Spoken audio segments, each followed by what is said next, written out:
It's me, Quintina, and recently I just watched Pixar's Soul, and it was technically the last movie I watched in 2020.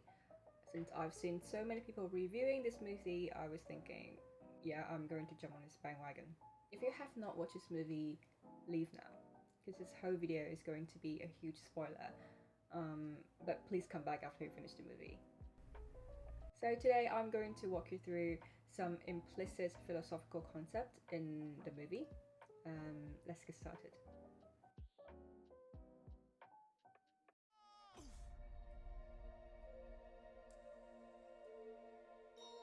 What the?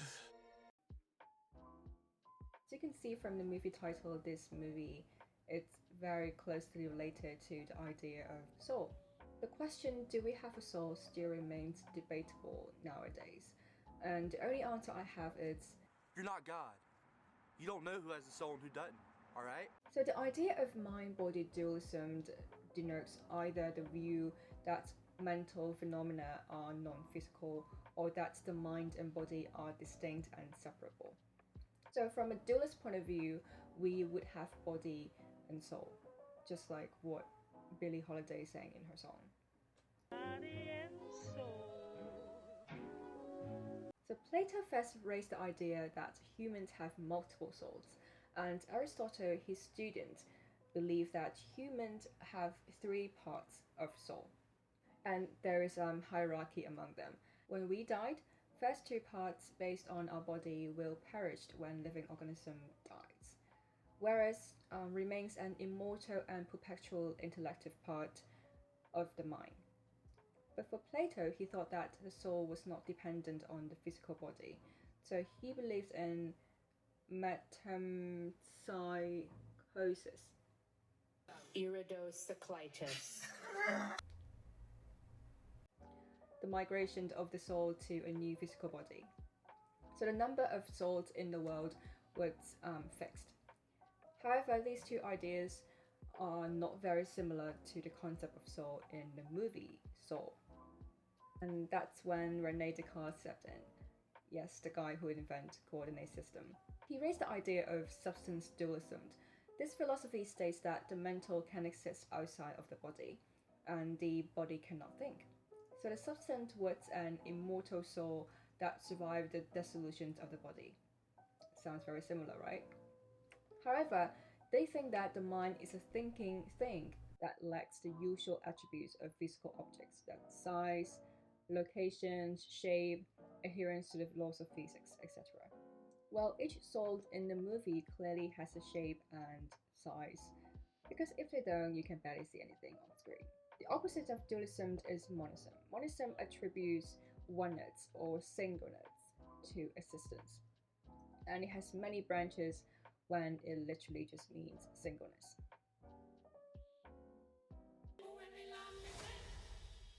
Huh? Well, according to fandom, the Great Before is a pre-existent place of life when newborn souls get their personalities, quirks, and interests before going to the Earth. So let's talk about the idea pre-existence. Pre-existence, also referred to as the before life or pre-mortal existence, is the belief that each individual human soul exists before mortal conception, and at some point before birth enters or is placed into a body. So soul either came into existence at some point prior to conception, or the soul is eternal. And alternative positions are Traducianism and creationism, which both hold that the individual human soul does not come into existence until conception. So, who is the advocate of pre-existence? Well, it's our homie Plato again. He believed that in pre-existence of soul and we are born with knowledge from the previous life that it's subdued at birth and must be relearned. He saw all attainment of knowledge not as acquiring new information, but it's more like remembering the previously known information. And before we were born, we exist in a perfect world where we knew everything. Sounds very much like the whole of everything in the movie. The Today started out as the best day of my life. Back here tonight, first show's at 7. Yes! Woohoo! Essentialism is the view that every entity has a set of attributes that are necessary to its identity and function. So Plato's idealism held that all things has such an essence and idea or form. So Aristotle similarly proposed that all objects have a substance that make the thing what it is. Let's take this cup for example. As you can see that even if I hide a handle of this cup, you will still think that it's a cup. So this handle is not an essence of the cup. However, if I change the size or the shape of the cup, if I make it bigger, then you will probably call it a bucket. If I make it longer, then you would probably call it a vase. But you wouldn't want to drink from a vessel like this anyway. So you can see that the size and also the shape, it's the essence that make a cup cup. And Plato and Aristotle thought that everything has an essence, including us, human being. And they believe that our essence exists in us before our birth. So to be a good human, we need to adhere to our essence because that's what makes us who we are. And your essence gives you a purpose because you were born to be a certain things. And Joe was an essentialist at the very beginning to the middle part of the movie because he literally just said, My only purpose on this planet is to play. It's what I was meant to do, and nothing's gonna stop me. So Essentialism was a standard view up until the late 19th century and still accepted by many people like Joe Gardner today. However, in the late 1800s, some philosophers started to question the idea that if we actually have an essence or a purpose.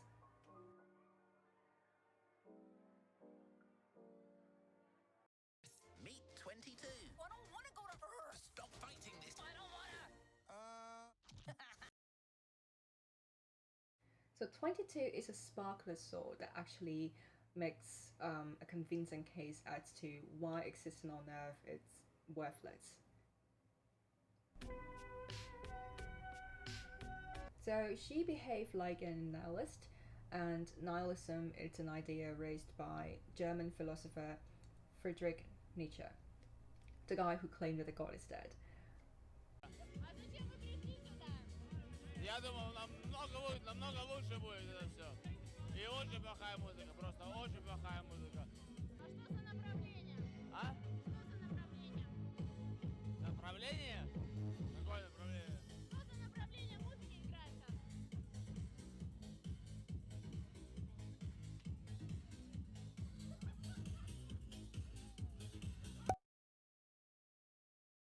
He embraced nihilism, the belief in ultimate meaningless of life, as there is nothing of value to be found in the world. I mean, a little nihilism is always welcome in a kids' movie.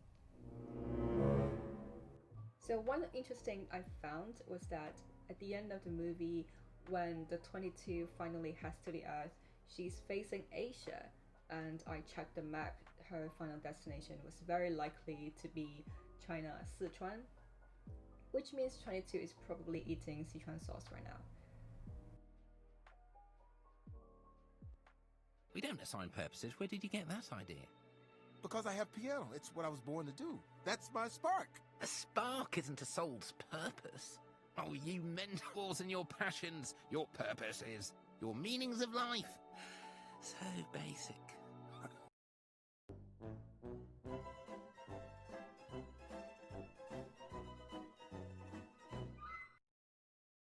So by the 20th century, a guy called Jean-Paul Sartre asked the question, well, if we exist first and we are born without an essence, it is up to us to find our own purpose. This echoes with what Jerry told Joel at the very end. So Sartre has a very famous quote, existence precedes essence. So existentialists believe that human beings create our own value and determine a meaning for our life throughout our consciousness. And because human being does not possess any inherent identity or value, that identity or value must be created by individuals. So Soren Kierkegaard is generally considered to be the first existentialist philosopher, though he did not actually use the term existentialism. So I personally love his interpretation of life's meaning, as he proposed that each individual is solely responsible for giving meaning to life and living it passionately and sincerely or authentically. So one thing I really like about this movie is that the transition of Joe Gardner was very similar to our history of human trying to understand the meaning of life. And that means that Joe Gardner at the very beginning was an essentialist, and then he met 22, a nihilist. And at the end, after he achieved his life goal and also talking to Jerry, his belief kind of gradually shifted from essentialism to existentialism, just like our human history. That's weird. What is it? 151,000 souls go into the great beyond every day, and I count every single one of them. The count's off.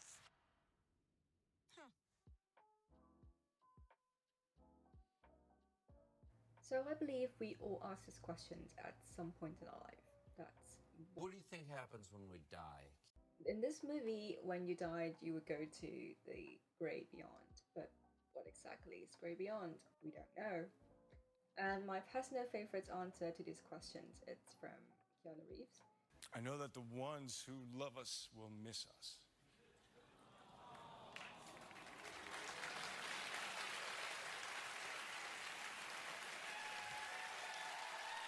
But still, this answer is not very concrete, and which leads to my second favorite answer from Socrates. So Socrates talks about death in one of the Plato's dialogue, Apology. Actually, Socrates is not afraid of death. He thinks that it's either a state of unconsciousness or just a soul migrates from this world to another. If it's like a state of unconsciousness, then it would be like an undisturbed sleep. So death would be an unspeakable gain. If it's like the latter, then it's even better, because if that's the case, then he can talk to people like Orpheus, Messias, Hesiod, and Homer. Then if that's the case, he would rather die and die again. I actually have too many questions left in my mind after watching this movie, which made me cannot enjoy this movie like everyone else.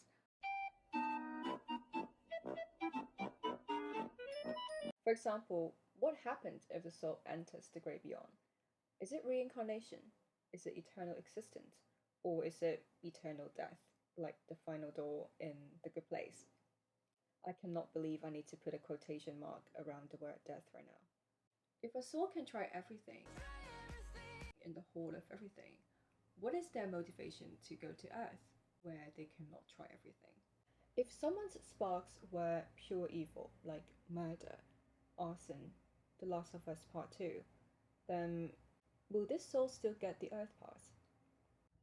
Anyway, I know P Doctor won't see this video, but I do hope some questions will be answered in part 2, if it has one. So, see you in the next video. Bye.